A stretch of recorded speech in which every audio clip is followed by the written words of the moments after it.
पंचायत सभा अधिकारी से मिले और क्या मांगनी है आपकी? अब महानगर पालिका में यहाँ पर प्रधानमंत्री रमाई घरकुल योजना के जो लाभार्थी है उनको लेकर हम यहाँ पर अर्पणा टेटे मैडम को यहाँ पर मिले हैं। हमारी मांग ये है कि प्रधानमंत्री घरकुल योजना को जो नियमावली लागू की गई है वो नियमावली यहाँ के गरीब मजदूर, यहाँ के गरजू जो लाभार्थी है उनको बाहर फेंकने वाली वो नियमावली है। जैसे कि लोन की प्रक्रिया हो, लोन की प्रक्रिया के माध्यम से कम 50% से 60% से ज़्यादा लोग इस योजना के बाहर हो रहे हैं। जिस मतलब से योजना के फॉर्म इस लोगों ने भरे थे और महानगर पालिका ने लक्की ड्रॉ में भी उनको चुना गया है, तो इसका मतलब ये है कि ये लोग गरजू है, इनको ज़रूरत है। ऐसे ज़रूरतमंद लोगों को महानगर पालिका के तरफ से जो भी योजना की अमल बजावनी करना है वो अमल बजावनी सही तरीके से होना ज़रूरी है। हमारी मांग ये है कि जो लोन प्रक्रिया आप राष्ट्रीयकृत बैंक की तरफ से हमको लोन देने की जो मांग कर रहे हैं कि आप उनसे लोन मांगना चाहिए, पर इस गरीब लोगों के लिए राष्ट्रीयकृत बैंक के जो दरवाजे हैं पूरे बंद है।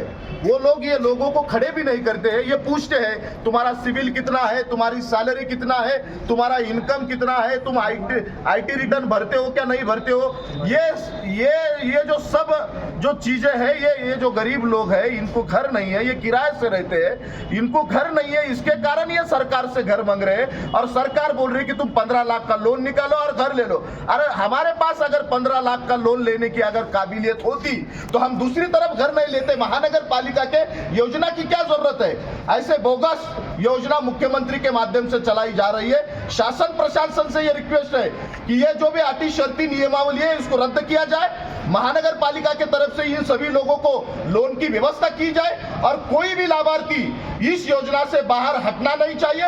मैं आजाद समाज पार्टी के माध्यम से शासन प्रशासन और सरकार को इशारा देता हूं कि अगर किसी भी गरीब व्यक्ति को आप उसके नियम और अति शर्ती को अंदर लेते हुए उसको अगर इससे बाहर करते हैं तो हम ऐसे महानगर पालिका के अधिकारी को हम उनको बता रहे हैं कि हम किसी भी अधिकारी को यहाँ पर काम करने नहीं देंगे।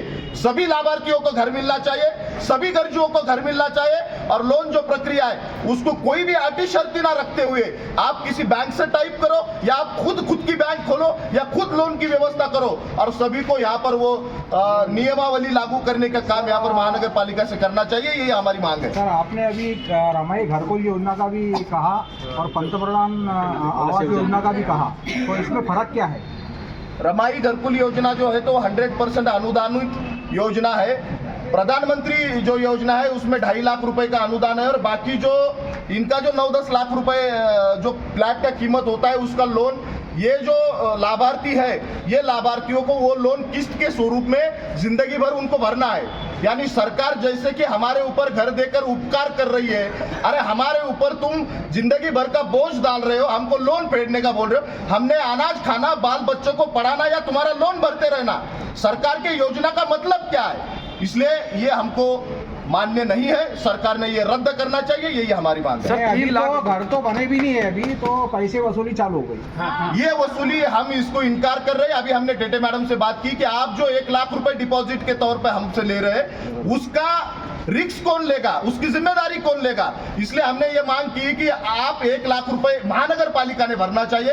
अगर आप लाभार्थी से 1 लाख रुपए ले रहे हो तो उसका एग्रीमेंट बाज़ाब्ता होना चाहिए, उस एग्रीमेंट पे आपका ठेकेदार होना चाहिए, महानगर पालिका पार्टी होनी चाहिए और उसमें इसकी जिम्मेदारी महानगर पालिका लेती है। इस तरीके से वो एग्रीमेंट होना चाहिए। सर जी, 3 लाख रुपए जिसकी एनुअल इनकम है उन्हीं को लोन मिलेगा, ऐसा कहा यार?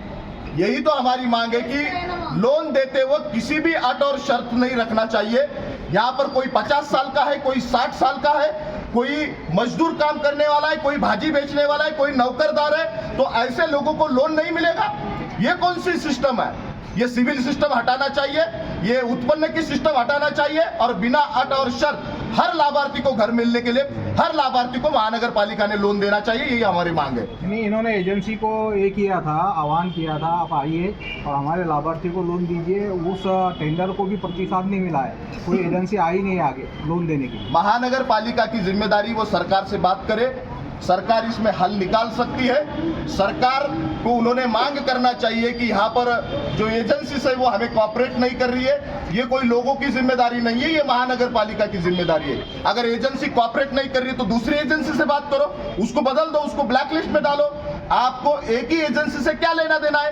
या वो आपके किसी बाप दादा की एजेंसी है? जो एजेंसी लोगों को सुविधा दे ऐसे एजेंसी को चुनो, हमारी मांग है। नहीं, महानगर पालिका ये भी बोल रही है कि हमने पहले अट्टी शर्ती नियम पूरे जो है अखबार में दिए थे, वहाँ पर छपे हुए थे, सब लाभार्थियों को मालूम है, मैसेज भी डाला गया। ये सभी लाभार्थी मेरे पीछे खड़े हैं, आप इनको पूछ सकते हैं। ऐसी कुछ भी अटी शर्ती पहले इनको दी गई नहीं थी। जब प्रोसेस शुरू हुआ, जब लकी ड्रॉ हुआ, उसके बाद अटी और शर्ती का बुक यहाँ पर रिलीज किया गया और लोगों के हाथ में थमाया गया। तो ये सरासर गलत है, ये धोखेबाजी है, ऐसे हम मानते हैं। पालिका में भारतीय जनता पार्टी के आमदार खासदार है और मंत्री भी है।